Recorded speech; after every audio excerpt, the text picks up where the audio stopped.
Online मिलना गलत नहीं होता, ट्रस्ट करना भी गलत नहीं होता। गलती तो तब होती है जब रेड फ्लैग्स इग्नोर किए जाते हैं। हम ऑनलाइन मिले।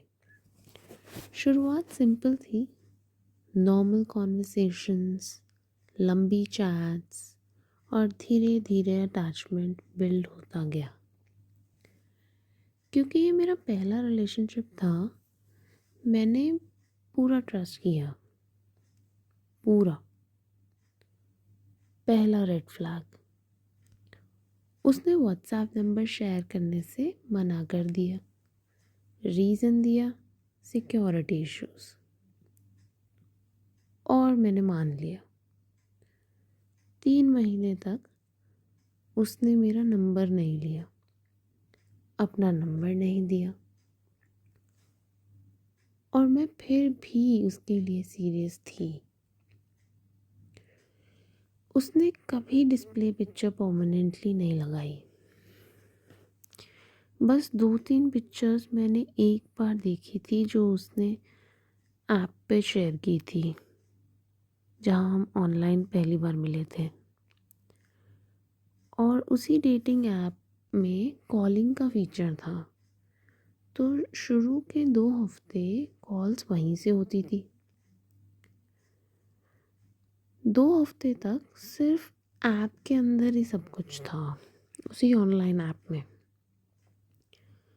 फिर एक टाइम ऐसा आया जब वो अचानक से 1 हफ्ते के लिए गायब हो गया।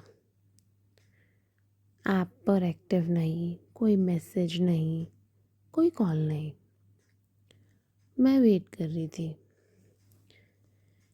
1 हफ्ते बाद वो वापस आया, लेकिन इस बार उसने मुझे इंस्टाग्राम पे कनेक्ट किया, क्योंकि उसे पता था कि मैं इंस्टाग्राम यूज़ करती हूँ। उसने रीज़न दिया कि डेटिंग ऐप का पासवर्ड खो गया था, इसीलिए पूरा एक वीक मैसेज नहीं कर पाया। और मैंने फिर बिलीव कर लिया। उसके बाद कभी कभी इंस्टाग्राम पे कॉल्स होने लगी, लेकिन फिर भी पर्सनल नंबर कभी शेयर नहीं हुआ। कभी व्हाट्सएप कॉल नहीं, कभी नंबर एक्सचेंज नहीं हुआ। सिर्फ वर्ड्स, सिर्फ प्रॉमिसेस। 3 महीने बीत गए, अटैचमेंट और डीप हो गया। शुरू में रोज़ बात होती थी, लंबी चैट्स, कॉल्स, सब नॉर्मल लग रहा था। धीरे धीरे फ्यूचर की बातें होने लगी, ज़्यादातर मेरी साइड से। मैं सीरियस होने लगी थी, लेकिन जैसे जैसे फ्यूचर की बात बढ़ने लगी, वैसे वैसे हमारी बातें कम होने लगी। रिप्लाईज लेट आने लगे, कॉल्स छोटी होने लगी। इंटरेस्ट उसकी तरफ से धीरे धीरे कम हो रहा था। मैं कंफ्यूज थी, फ्रस्ट्रेटेड भी। और जब मैंने फ्रस्ट्रेट होकर सीरियसली फ्यूचर डिस्कशन करना चाहा, तब उसका बिहेवियर कंप्लीटली चेंज हो गया। उसने कहा, प्रेशर मत डालो, मुझे करियर पे फोकस करना है।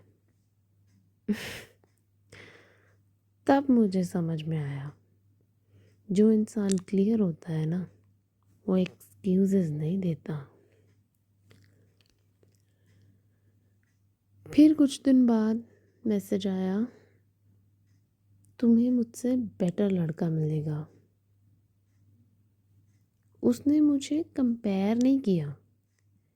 उसने ये नहीं बोला कि मैं कम हूँ, बस ये कहा कि मुझे उससे बेटर मिल जाएगा, क्योंकि वो गिल्ट में नहीं जाना चाहता था। और यही सबसे बड़ा रेड फ्लैग होता है गाइस। और तब मुझे सब क्लियर दिखा। जिस इंसान ने 3 महीने में व्हाट्सएप नंबर शेयर नहीं किया, मैं उसके साथ सीरियस रिलेशनशिप की बात कैसे कर सकती थी। मुझे रियलाइज़ हुआ मैं कितनी बड़ी गधी थी कि मुझे समझ में कैसे नहीं आया नंबर शेयर ना करना ही एक ऑब्वियस रेड फ्लैग था। लेकिन पहला रिलेशनशिप था ना, समझ नहीं आया, प्यार में बह गई थी। फिर मैंने एक बात समझी, जो जाना चाहता है उसे आप एक दिन रोक सकते हो, शायद 2 दिन भी, शायद 1 हफ्ता भी, लेकिन इवेंचुअली वो चला ही जाता है। और इसीलिए मैंने उसे जाने दिया। दर्द हुआ, बहुत हुआ, लेकिन सेल्फ रिस्पेक्ट बच गई। गाइस, अगर आप किसी रिलेशनशिप में टायर्ड फील कर रहे हो, अगर आप प्रेशर फील कर रहे हो, तो शायद वो प्यार नहीं है। रेड फ्लैग्स हमेशा रेड ही रहते हैं, उन्हें चेंज नहीं कर सकते। वो कहते हैं ना, अगर आपने कोई गलत ट्रेन बोर्ड कर ली हो तो रियलाइजेशन होने पर अगले ही स्टेशन पे उतर जाना चाहिए, वरना वापस आने का सफ़र बहुत महंगा पड़ता है। इसीलिए मैंने उसे जाने दिया। हीलिंग टाइम लेती है, मुझे भी बहुत टाइम लगा, सीरियसली। और शायद इसीलिए मैंने ये शेयर किया, ताकि अगर कोई ये सुन रहा हो तो शायद वो बच जाए। स्पेशली उनके लिए है जिनका ये पहला रिलेशनशिप है। चाहे वो लड़का हो या लड़की, डजेंट मैटर। अगर आपको रिलेटेबल लगे तो ये समझ जाओ, क्लैरिटी मांगो, फ्यूचर डिस्कस करो, और अगर एक्सक्यूजेस मिले, गोस्ट हो या सडन करियर याद आ जाए आपके पार्टनर को, तो गाइस ये रेड फ्लैग होता है।